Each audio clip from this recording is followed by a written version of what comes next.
Tight lats are one of the biggest impediments to shoulder function and range of motion, and one of the reasons that they get pulled into these dysfunctional postures and movement patterns that start to create inflammation and pain. So let me show you a great strategy for how you can release them to improve both shoulder flexion overhead, shoulder extension, all the different cool things that shoulders can do, and external and internal rotation, and to just make sure that the whole shoulder, scapular, and neck girdle is feeling really good.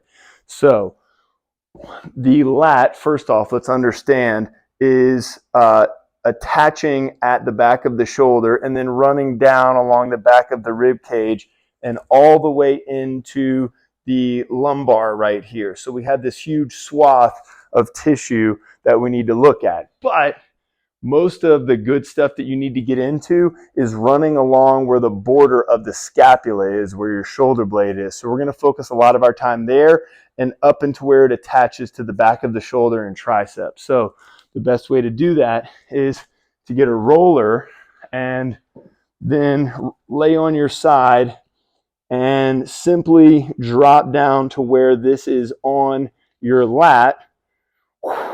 Dang, all right, I can definitely feel that.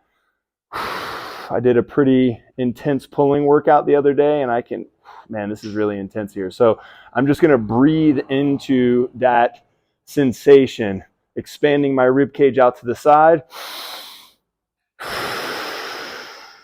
and then just trying to settle in using long exhales through the mouth to both relax my stress response, but also to relax and lengthen the tissue. Okay, that's what we're trying to do here. We're trying to relax tension, and then we're also using this pressure to stimulate circulation so that we can kind of change the quality of the tissue and heal anything in there that is less than optimal.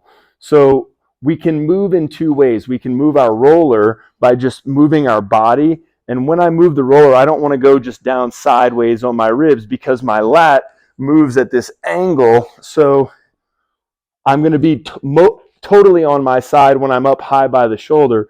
But as I go to release the lat further down, I'm going to rotate my chest a little more up towards the sky so that I can follow the line of how the lat actually travels.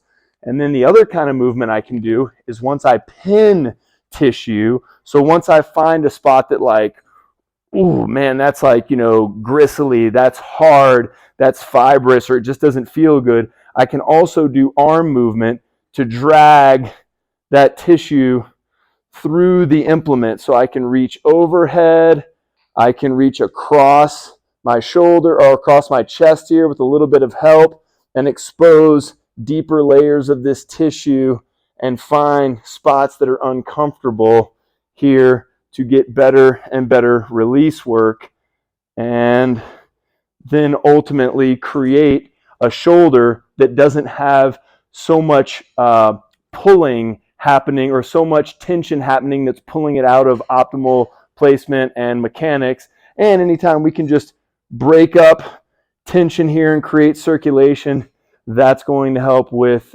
healing, muscular development, and better range of motion and movement. Give it a shot.